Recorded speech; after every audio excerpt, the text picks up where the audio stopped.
The horror genre is in one hell of a healthy place right now, as whether you're heading out to the movies or watching films at home, there are more quality horror flicks releasing every single month than the vast majority of people actually have time to watch. And 2025 has certainly been a great year for horror already, with a bevy of banger titles for genre fans to feast their eyes and ears upon, from long-awaited entries into beloved franchises to entirely original news stories from rising filmmakers. I'm Sean Ferrick for What Culture Horror, and here are the 10 best horror movies of 2025 so far.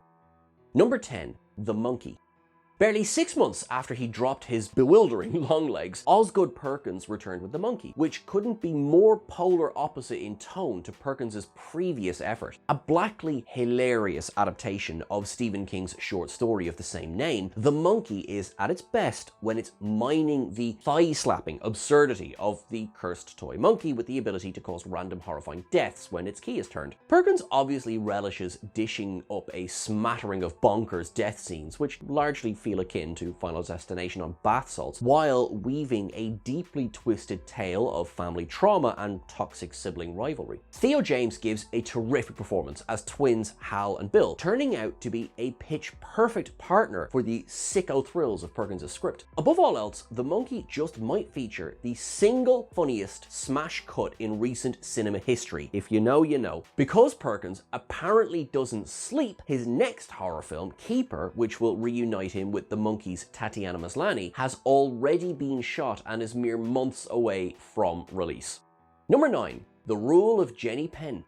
The Rule of Jenny Penn is a deliciously twisted psychological horror which boasts an instantly appealing battle of wits between two of our finest actors, John Lithgow and Geoffrey Rush. Rush stars as Stefan, a judge who ends up at a care home after suffering a stroke and soon enough crosses paths with another resident, Dave, played by Lithgow. Dave initially presents as a confused old man before revealing himself to be a secret sadist who terrorizes the care home's residents with a hand puppet known as Jenny Penn. It goes without saying that the two-hander between Lithgow and Rush is magnetic, both performers giving themselves over fully to their roles and keeping material with the potential for silliness on an even often disturbing keel. Writer-director James Ashcroft takes some uneasy swings that mostly pay off, delivering a contained chamber piece that's dripping with mood from start to finish. Evidently, all you need for a robust horror flick is an eerie location, two brilliant actors, and one creepy ass puppet.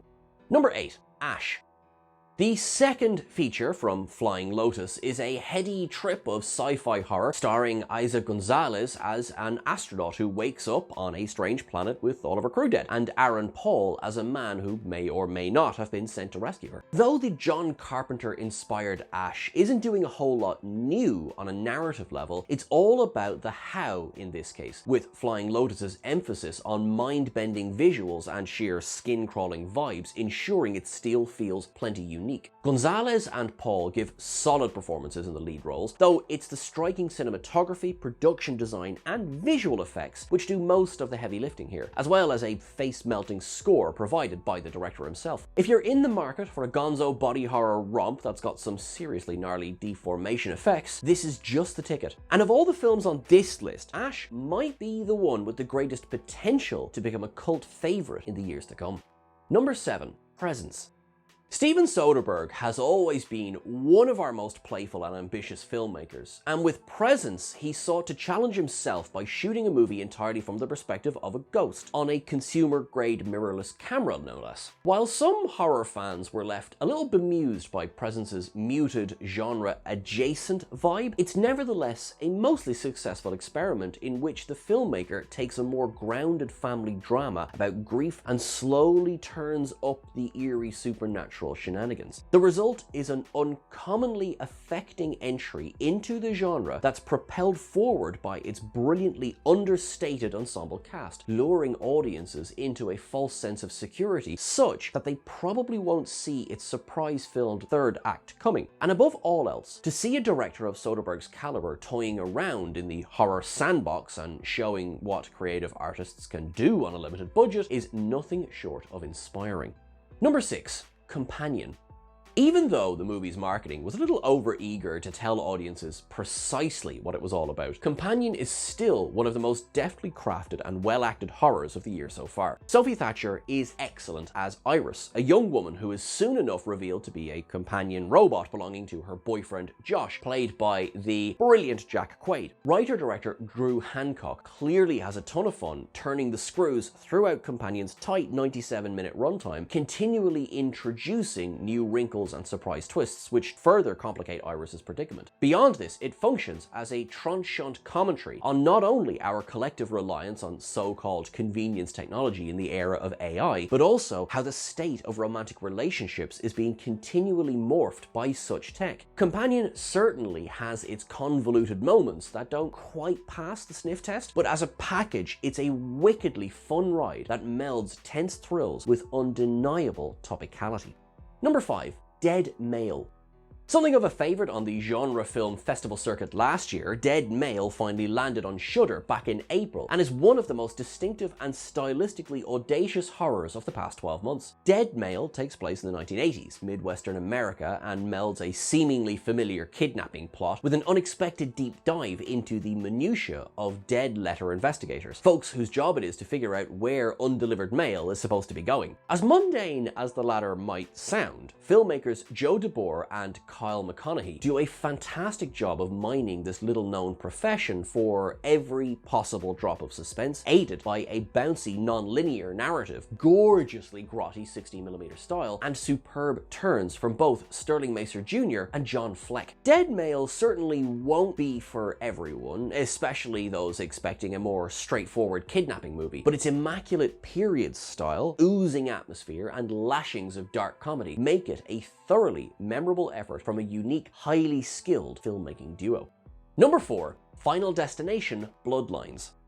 Far and away the best horror movie to ever have the word Bloodlines in its title, the sixth Final Destination didn't merely revive the dormant series after almost 15 years on the bench, it ended up being one of the franchise's strongest entries to date. Directors Zach Lipovsky and Adam Stein do a terrific job with the series' signature death scenes, which are stomach-knottingly suspenseful, regularly expectation-defying, and often darkly hilarious. Bloodlines also offers up some fun riffs on Final Destination's rather muddy rules, while fleshing out the series' wider lore in some clever and inspired ways, especially its treatment of William Bloodworth, played here one last time by the late, great Tony Todd in a highly affecting cameo. Though it doesn't quite sustain its fun and cleverness all the way to the end, this is still a shockingly well-crafted effort for the sixth entry in a horror franchise, and suggests there's still plenty of life left in the old dog yet. Number 3. The Girl with the Needle. Currently the only horror film on this list to be nominated for an Oscar, though that will likely change next year, The Girl with the Needle is a mesmerizing period psychological horror film based on the true story of Danish serial killer Dagmar Overby. Vic Carmenson is magnificent as Caroline, a young woman who begins working as a wet nurse for Dagmar, the founder of a secret adoption agency for struggling mothers that isn't quite what it seems. This is a stylistically gorgeous, monochrome delight that belies how utterly horrific its subject matter is, pulling no punches as it methodically explores the dire reality of Caroline's new place of employment. There's a consistently oppressive, even Lynchian quality to Van Horn's film, which, despite its rooting in real events, so often feels like a waking nightmare of a movie. Son and Dryholm give outstanding performances in the lead roles, bringing nuance to a story that could have so easily turned exploitative. Number 2. The Ugly Stepsister. As Disney continues their industrious effort to remake all of their most beloved classic animated films in live-action form, there's something enormously refreshing about The Ugly Stepsister, a deeply disturbing body horror take on Cinderella which draws its cues from the Brothers Grimm's version of the story Aschenputtel. In a stunning directorial debut, Emily Blichfeld demonstrates a masterful command of tone as she offers a revisionist take of the Cinderella fairy tale, unfolding here from the perspective of her ugly stepsister Elvira, played by a brilliant Leah Marin. Blitchfeld nimbly threads a tricky needle, offering up a horror film packed to the gills with squirm-inducing body modification, yet never at the expense of character development or potent social commentary. This is a film just as interested in the interior lives of its female characters as their exteriors, all while illustrating the still prevalent tendency for society to pit women against one another in competition. In another reality, lead actress Leah Marin would land herself in the awards conversation for her sublime work, but given how infrequently the Academy recognizes horror performances at all, The Substance being a major exception, it'll simply join the list of infuriating snubs. Number 1. Sinners. And finally, we have a true original of not only horror, but cinema as a whole, Ryan Coogler's electrifying Sinners. Coogler's technically audacious, wholly unique riff on the vampire movie takes the time to invest the audience in its characters and period setting, only fully giving itself over to full-tilt horror in the third act, but few are likely to complain about that. From the magnificent production design to Coogler's rich writing and a bevy of superb performances led by the brilliant Michael B. Jordan in a dual role, Sinners is a rarest of achievements, a big-budget genre film with the soul of an art house piece. Beyond its pulpy inclinations, Sinners also touts a superb sense of time and place, and music plays enough of a pivotal role that you wouldn't be wrong to basically call this movie a secret musical in disguise. And while the film's storming critical and commercial success naturally has Warner Brothers thirsty for a sequel, Coogler remains firm that Sinners will be that rarest of horror hits that's a pure one-off.